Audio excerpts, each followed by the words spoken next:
যখন আমরা হাঁটতে থাকি আর আমাদের পায়ে কাঁটা বিঁধে যায়, তখন মুখ দিয়ে আহ বেরিয়ে আসে, কান্না চলে আসে, আর অনেক সময় অভিশাপও বেরিয়ে আসে।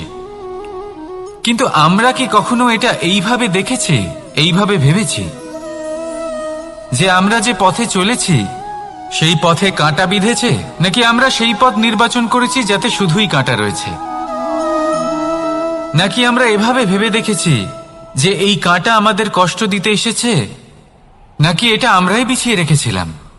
সাবধান থাকা উচিত ছিল, কারণ কাঁটা বিঁধলে যন্ত্রণা হবে, চিৎকার করে ফেলতে পারি, মুখ থেকে অভিশাপও বেরিয়ে আসতে পারে। কিন্তু এই অভিশাপ শুধুমাত্র আমাদের তরফ থেকে অভিশাপ হয়, সামনের ব্যক্তিটির ওপরও নির্ভর করে। এবার সেই ব্যক্তি যদি এমন হয় যে ফুল আর কাঁটা এই দুই সমানভাবে গ্রহণ করতে পারে, তার কাছে অভিশাপও বরদানে পরিণত হয়। শেষ পর্যন্ত ব্যাপারটা দাঁড়ায় ভাবনা, চিন্তা, দৃষ্টিভঙ্গির ওপর। কারণ আপনার এই ভাবনাই সত্যি হয়ে সামনে আসে। সেই জন্য এই ভাবনা, চিন্তা, মানসিকতাকে গুরুত্ব সহকারে দেখবেন। এই বিবেচনা নিয়ে বিবেচনা করতে শিখুন। আমার কথার অর্থ হলো যে জীবনে যখন এরকম কিছু একটা ঘটবে, তখন ভেবে দেখুন যে এরকম কেন হলো। আপনি কি এমন কোনো কর্ম করেছিলেন যার কর্মফল এটা? এমন কোনো কাজ যা অনুচিত ছিল, অসত্য ছিল, যা অভদ্রতার কারণ ছিল? ভেবে দেখা প্রয়োজন। দেখুন, ইচ্ছে হলো আপনার যে আপনি কি করতে চান, ভাবনা আপনার, সত্য আপনার, জীবন আপনার, সিদ্ধান্ত আপনার। আসুন আর আমার সাথে ভালোবেসে বলুন, রাধা রাধা। সময়। এই সময় আসলে কি? এই সময় একটা সরল রেখা তো কখনোই নয়। সময় হলো একটা চক্র, যেখানে এর আদি সেখানেই হলো এর অন্ত, আর যেখানে তা শেষ হয় সেখান থেকেই তার শুরু হয়। এই সময় একটা অত্যন্ত বিচিত্র চিন্তা, বিচিত্র ভাবনা, একটা বিচিত্র বস্তু যা কেউ বুঝতে পারেন না।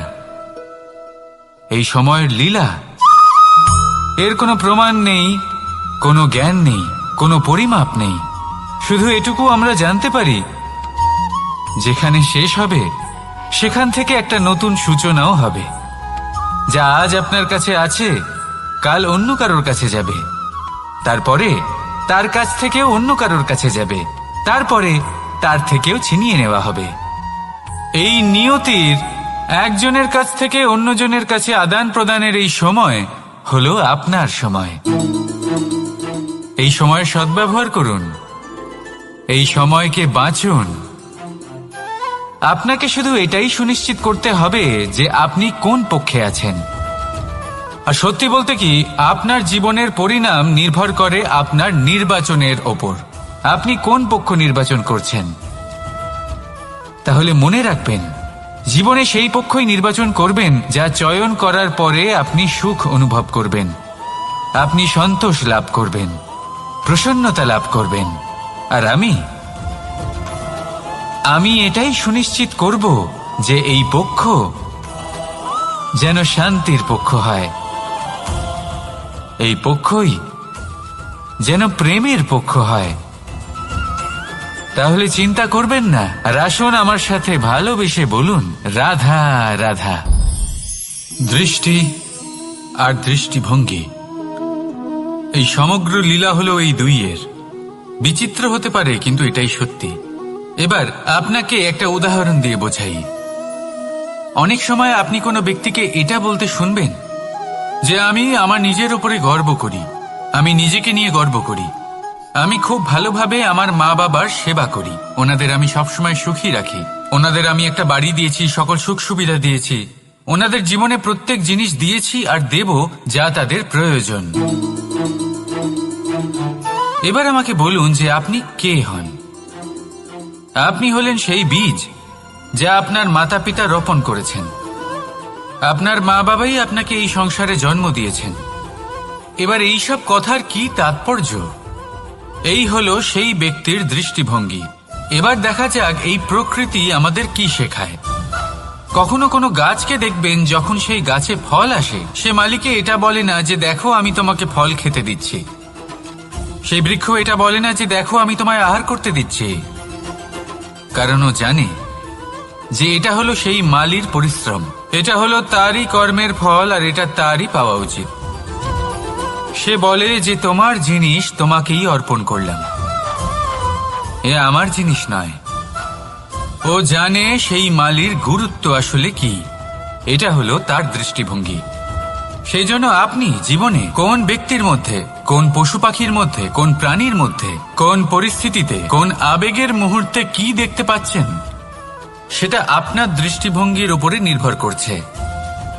তাই নিজের মনে ধনাত্মক ভাব জাগ্রত করুন, শুভ চিন্তা নিয়ে আসুন। এই ভাবনাই সত্য হয়ে সামনে আসবে। এই দৃষ্টিভঙ্গি এমন হয়ে যাবে যে আপনার জীবনে সবকিছুই শুভ হবে। তাহলে আসুন আর আমার সাথে ভালোবেসে বলুন, রাধা রাধা। প্রতিশোধ অথবা কাউকে দুঃখ দেওয়ার ভাবনা, যদি এটা আপনার মনে থাকে তাহলে আপনি নিজের মনেই যন্ত্রণার একটা বিশাল বৃক্ষ রোপণ করছেন, এটা মনে রাখবেন। কারণ কাউকে দুঃখ দেবার এই ভাবনা, এটা হলো সেই বীজ যা আপনার মনেই পতিত হবে, আপনার মনেই অঙ্কুরিত হবে, আর আপনার মনেই একটা বিশাল বৃক্ষরূপে বেড়ে উঠবে।